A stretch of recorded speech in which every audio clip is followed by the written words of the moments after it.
มันมีคติเตือนใจอยู่เรื่องหนึ่งโยมถ้าเฮาเข้าสู่อายุเลข40ฮอดเลข50ให้เฮาเพิ่งฮู้จักเลยว่า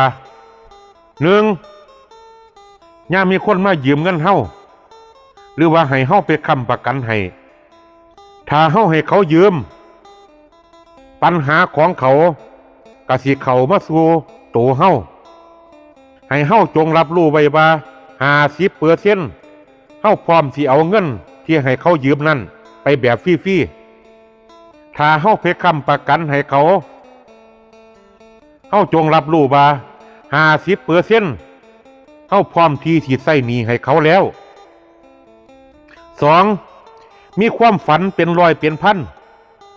ถ้าสุขภาพย่ำแย่ก็เบิดสิทธิ์3เฮาอย่าไปหาทำงานที่มันได้แค่เงินอย่างเดียวเพราะว่าหลังจากนั้นเจ้าก็ต้องได้เรียนหาเวลาอยู่คือเก่าผู้บางคนฮอดบ่ได้ใช้เวลาละแน่ก่อนก็มีข้อที่4เมื่อเฮาอายุหลายขึ้นเฮาอย่าไปหาสร้างหนี้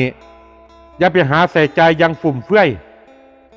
เพราะว่าการที่เฮาสิหาเงินมาแทนมันก็หายากก็ย้อนว่าสุขภาพของเฮาบ่ดีคือเก่าข้อที่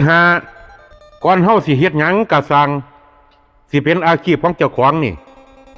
ให้เฮาวางแผนดีๆซะก่อนถ้ามื้อใดมื้อหนึ่งเฮาวางแผนบ่ดีเกิดเฮาล้มกระทันหันมันอาจสิเฮ็ดให้ชีวิตของเฮา